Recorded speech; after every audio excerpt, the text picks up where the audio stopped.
University. I'm Nancy, and today we will be interviewing Jasmine Jones from Louisiana State University as she talks about an issue called, what was it again? World Systems Theory. Hi, everybody. Good, how are you today? Pleasure to be on your show. Thank you for being so here excited. today. So look, come on, let's take a seat. Yes, thank you. So, this dynamic that we're going to talk about today is called what again? This is called World Systems Theory, and it's actually a theory developed by Wallerstein in the 70s. He started to develop it in the 70s, and it's actually talking about a system that the global market is operated by. And so in this system you have your core states, and they're at the center because everything really revolves around the core. And then moving out from the core, we have our semi-periphery states, and then lastly our periphery states. And so there are different things that characterize all of these states. Yeah, so what makes up core states? Okay, great question. So the core is actually characterized by nations that have high capital, they have a great military, a really good stable government.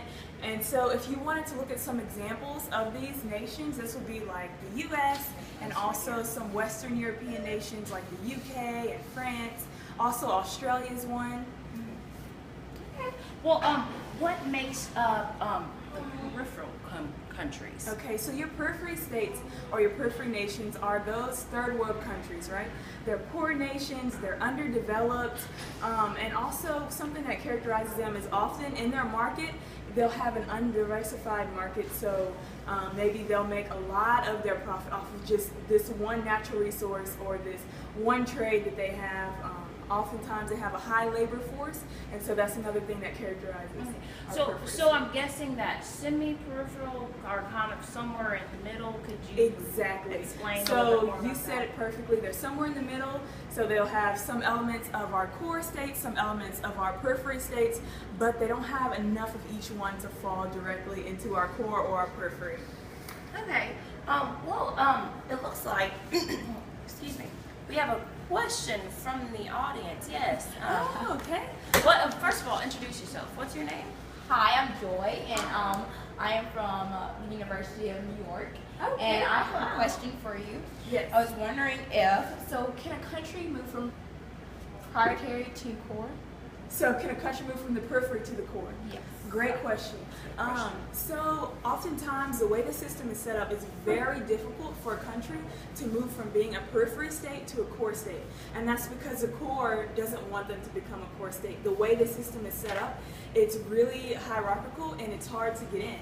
And to think of it a little bit more concretely, the core states, they often exploit the periphery states. And what I mean by that is they'll often use their cheap labor force, and they will leverage their power as far as their military or even their trading to keep them in that place where they are always reliant on the core to keep their government running. So in a sense, they never really have time or the resources to develop their own country.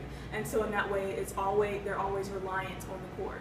So I'm going to entertain me for a bit. So I'm a really big conspiracy theorist. Okay. So with this, what would you say is the conspiracy behind this? Would it be that these countries that are prominent, the core countries, are they wanting to keep the resources and the wealth and everything else to them specifically and to their people, and trying to build up their wealth and keep those peripheral countries and everything down there just so that the system will keep working? Or is it like this because it has always worked this way, or do you think that this is a selfish kind of reason, but it works in a way to keep the country going?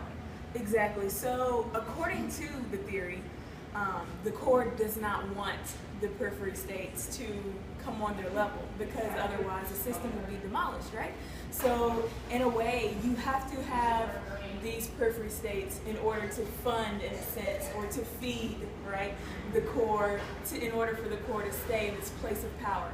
And also, we had a question from the audience earlier about the feudal system. And so they said, hey, well, isn't this system kind of similar to the feudalistic system that was in operation in Western Europe? And in a sense, it really is, because if you think about that feudal system, you had the serfs and the landlords, and they were on the bottom, right? And they were pretty much making profit for the king and the nobility and everyone on the top, but you couldn't really move out of that system. It wasn't until the Black Plague hit to where the system was abolished. So it's really hard to move out, just because that's how the system is set up, and it kind of moves in that whole way. Gotcha. So it's almost kind of like a system of checks and balances, I guess you could say. Yeah. Just to make sure that everything runs the way that it needs to. It has to be set up a certain way, but in order to be set up a certain way, certain countries have to play certain roles to move things along. Yes. So it kind of benefits Yes. the whole world system of financial system. Right. And so that's world system theory in a nutshell, really. Well, isn't that very interesting? Thank you. Let's thank everyone. Let's thank Jasmine. Thank you. Well, thank you. On a snapshot into our history that we're living today. But that's all for today on Know It All Nancy. I'm Nancy, your host. This is Jasmine Jones, and we thank you for watching. Thank you again.